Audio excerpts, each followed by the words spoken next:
It's Chuck and Susan. It's Chuck and Susan. They got a deep dive for you. With Susan, we're gonna go deep with you. With Chuck. All right, everybody, welcome to our very first deep dive. We're going to be talking about OTT channels and FAST TV. You ever think about launching your own channel? Well, stick around because we're going to tell you why right now is the perfect time to do it. Yeah, the OTT landscape it's really exploding right now, and we're here to kind of be your guides. Yeah, and I'm kind of geeking out over here about some of these stats I saw. Did you know that connected TV ad spending is supposed to hit something like $26 billion? Which is wild. That's a huge opportunity for people who want to create fast channels. So let's break that down. Expert speaker, what's got you excited about OTT these days? You know, what I think is so cool about it is that OTT is really kind of leveling the playing field when it comes to content creators, right? It's not about like who has the biggest studio or anything like that anymore. It's about the ideas. I love that. And I think that opens up a ton of opportunities. Okay, so let's back up a little bit for our listeners who are just tuning in.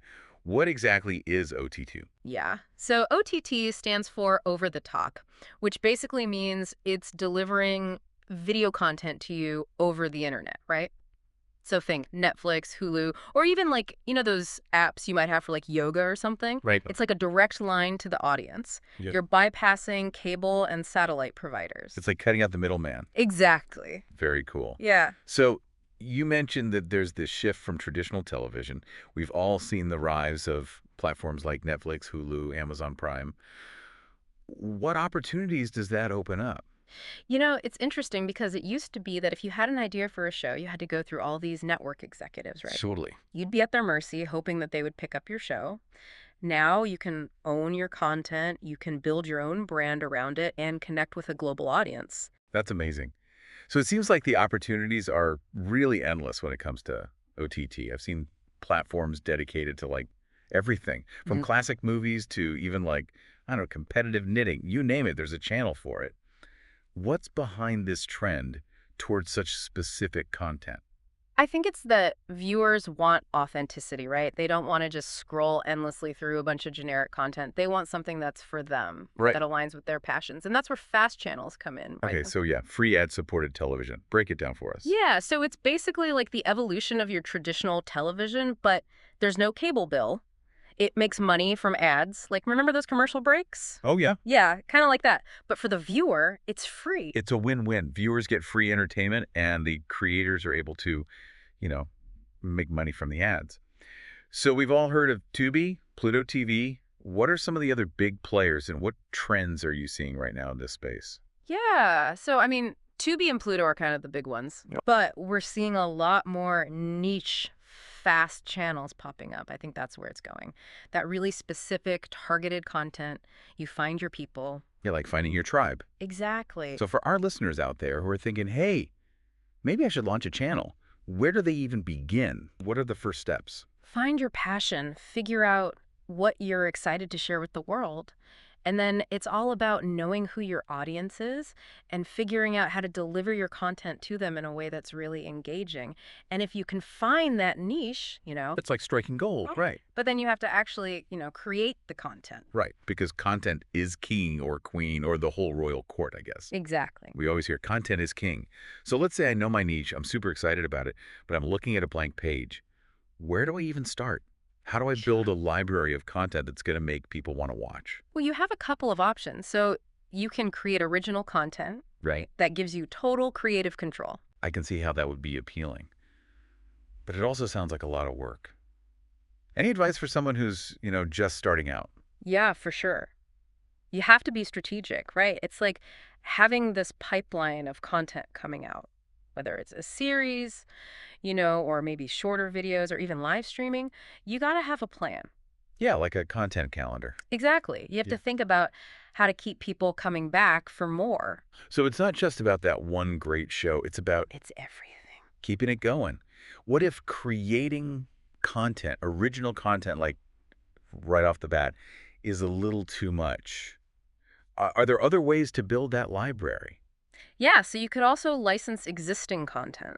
Oh, okay. So find films or shows Exactly. that already exist. Yeah. And a lot of times they already have their own audience, right? Right. And especially if you can, target a certain genre or if you have a specific audience in mind. Okay, that's a good strategy if you're just starting out. What about the licensing process, though? Because I'm sure there are things you have to watch out for, right? Oh, yeah. So you need to be really, really clear about what type of license you're getting. Like, is it exclusive? Can you be the only one showing that content? Or is it non-exclusive, which means other people might have it too? So exclusivity would be That's a big one. a big selling point for viewers. Exactly. Yeah. Yeah, it's a big deal. You also have to look at how long the license lasts and where you can even stream it. Like, is it global or is it limited to certain countries? So many things to consider. What about promotional commitments? Does that come with the agreement as well? Sometimes. It really depends. And the other really, really important thing is to be super clear on the money side of things. Like, are there upfront fees? Do you pay royalties? How does that work? Honestly, it's really helpful to have a good lawyer on your side to help you figure all that out. It sounds like it. Getting that legal advice is Mm. probably some of the best money you could spend. Okay, so we've talked about creating original content. We've talked about licensing existing content. Any other ways to build your content library that you're excited about these days? Yeah. User-generated content is huge. Okay. Look at YouTube, right? People love to make their own videos, and they love to share them. It's like you're creating a community, right? Where Exactly. everyone's contributing. Okay, so let's talk about money for a second. Because whether you're creating your own content or licensing it, it costs money. How do you pay for all of this? You need a really strong business plan. I mean, that's the foundation, right? You have to show people that there's potential. Like, who's your audience? What kind of content are you going to make? And how are you actually going to make money? So you have to prove that this is a good investment. Yeah. What are some of the ways that people are getting the funding that they need? Well, a lot of people start by using their own money. Like, maybe they tap into their savings or get loans from family and friends. Sometimes you can even find those angel investors, people who really believe in your idea. So start small, prove that it works, Yeah. and then what? What happens when you're ready for, bigger investments? That's when you start looking at venture capitalists or maybe crowdfunding. You could even go for a traditional bank loan. The important thing is that you can show them that your channel is growing, that people are watching, and that you have a plan to actually make a profit. So you're constantly building, building, building. Pretty much. Okay, so you've got your funding figured out, but then you have to protect your content, Yeah. right? Especially in the digital age, it seems like things can get copied so easily. Oh, absolutely. Protecting your intellectual property that's like the most important thing, especially if you're making original content. You have to register your copyrights, right? That's how you protect yourself. So that proves that you own it. Right. And it also protects you from people who might try to steal your work. Okay, so register those copyrights. Mm-hmm. What about your brand? How do you protect the brand itself? Trademarking. That's how you protect your name, your logo.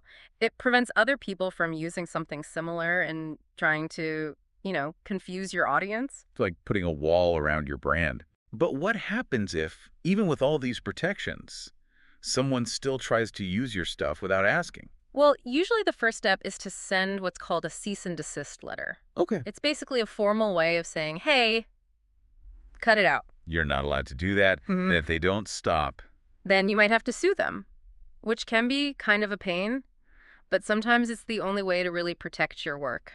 okay, so we've covered a lot. We've talked about getting funding, protecting your content. Yeah. But what about branding? How do you create a brand for your channel that stands out? It's all about your digital identity, right? You have to think about what you want your channel to represent, what kind of feeling you want people to have when they see it. It's more than just the name or the logo. It's the whole vibe. Exactly. It's like, what are some of your favorite brands? Oh, that's a good question. Think about it. What do they make you feel? Because your channel needs to do the same thing. You have to connect with people on that emotional level. So how do you do that? What makes a brand strong in this OTT world? It always comes back to your audience. You have to know them inside and out. What do they care about? What are their pain points? And what are their dreams? So once you have that figured out, Then you can create a message that really speaks to them.